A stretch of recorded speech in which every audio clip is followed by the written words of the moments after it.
yes po, magandang araw and welcome muli sa ating video today.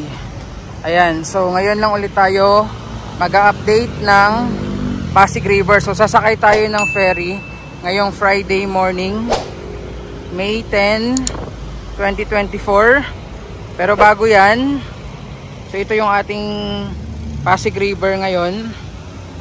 Yung last punta natin dito napakababa, no? Yung level ng tubig.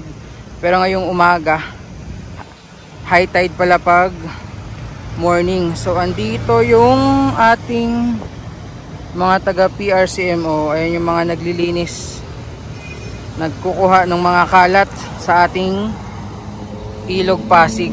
Ayan, mga Estero Rangers or River Warriors ng PRCMO. Mukhang galing sila doon sa may Baseco area. So sasakay tayo ngayon ng Pasig River Ferry and titingnan natin kung ano nga ba yung status ngayon ng ating Ilog Pasig. Babaybayin natin, no, magmula dito sa Escolta papunta doon po sa Guadalupe sa Makati. So kakabidyo lang natin nung nakaraan na walang kalat. Ngayon ayan, ito na naman, no, tingnan nyo.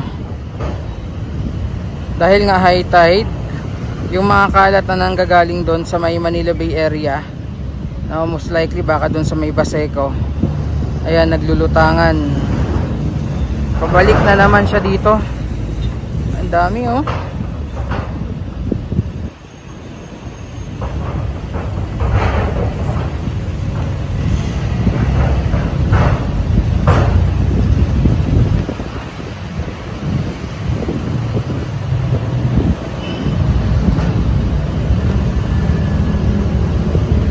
Ang dami nagbabalikan yung mga kalat. Pag low tide, papunta sila ng Manila Bay. Pag high tide, pabalik naman dito, no? Pag hindi nakukuha yung mga basura. So ganun siya, balik-balik lang.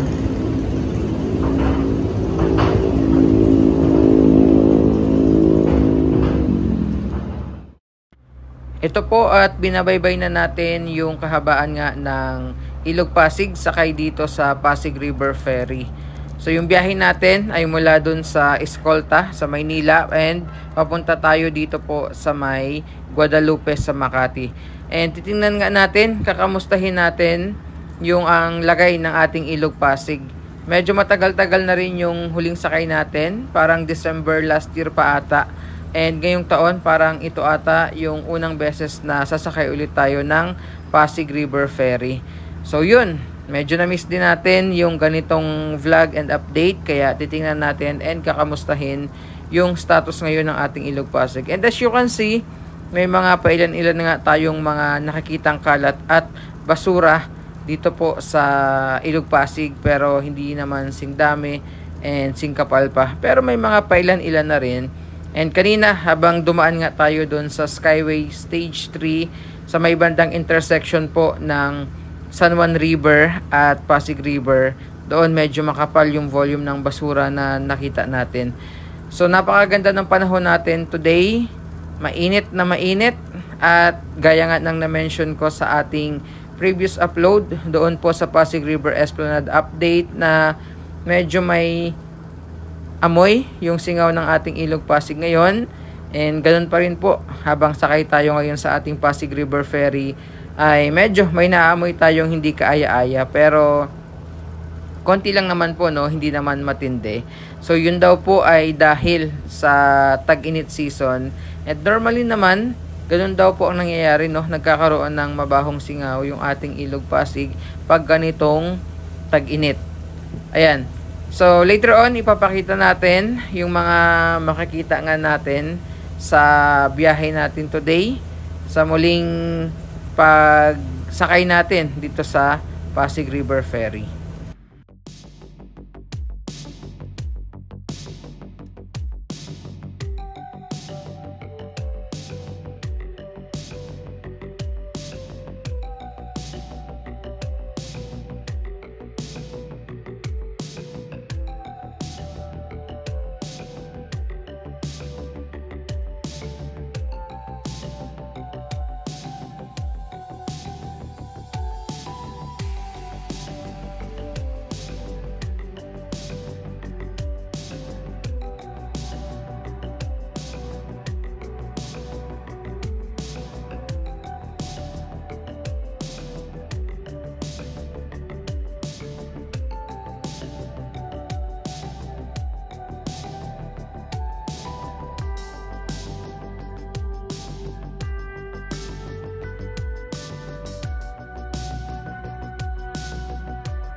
So dito na po tayo sa may Santa Ana Bridge and papasok na nga tayo sa may Makati and Mandaluyong area. So dito po, as you can see sa ating video, may mga presence na po ng mga floating garbage, mga plastic containers, plastic bottles, mga sachets, styro cups, kahoy, kawayan at iba-iba pong mga basura.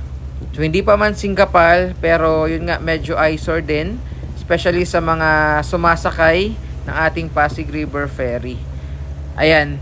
So pakita ko muna no kung gaano nga ba kahaba yung mga kalat na nakikita natin today habang binabaybay nga natin yung kahabaan po ng Ilog Pasig. So kung titingnan nyo, ayan, medyo manipis pa yan. And later on, tingnan natin kung may makikita pa tayong mga kalat. Tingnan nyo po, para talagang may parada yung mga basura na nakikita natin dito sakay nga nitong Pasig River Ferry. So ipakita ko muna yung video na ito kung saan nga po ay makikita nyo yung mga hili-hilerang basurang ito.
So dito banda, talagang litaw na litaw yung mga styro and mga plastic containers. And meron pa nga tayong nakita isang supot ng basura na palutang-lutang kasama nitong mga iba't ibang mga basura po na naglulutangan ngayong umaga.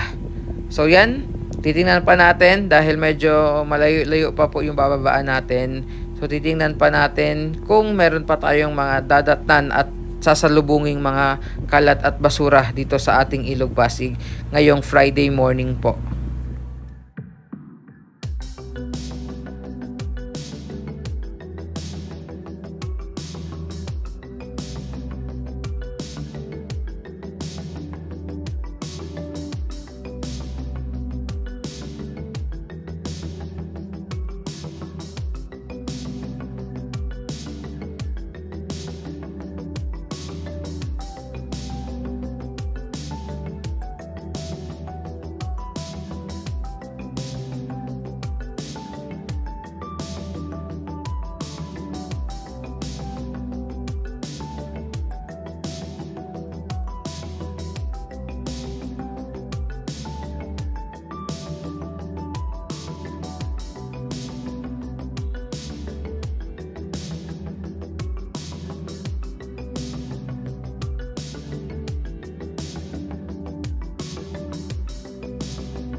And pagkalagpas nga natin sa Estrella Pantaleon Bridge ay ito na. Sinalubong ulit tayo ng mga kalat, but this time medyo mas madami at mas makapal ito kumpara doon sa mga nadaanan natin sa previous part po ng ating video. So ganun pa rin, mga plastics, plastic container, plastic bottles, styro at kung ano-ano pa pong mga kalat at basura. Medyo nakakalungkot lang isipin, no, na tag-init season pa tayo, bihira po umulan, and yet may mga ganitong presence na po ng basura sa ating Ilog Pasig. So how much more kaya pag dumating na yung tag-ulan season? Wag naman sana na dumagsa yung matinding basura sa ating Ilog Pasig pagdating po ng tag-ulan season, lalo pat ina-expect natin yung La Nina season ngayong taon. So ito po, habang papalapit nga tayo dito sa bababaan natin sa Guadalupe Station, and dyan na po yung Guadalupe Bridge, ay tuloy-tuloy pa rin po yung parada ng mga basura. Ayan.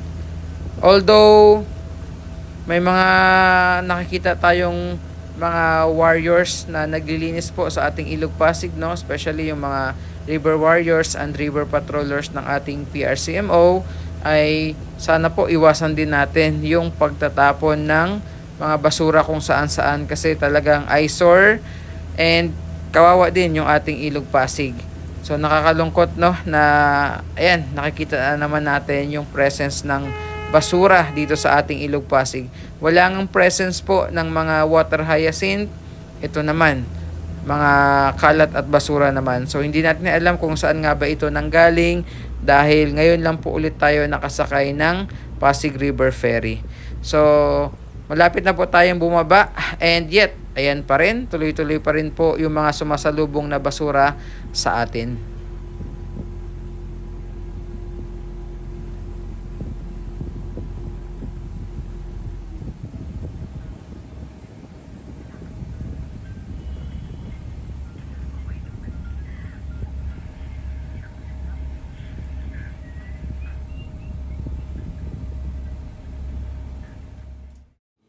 And finally po, nakababa na tayo sa ferry.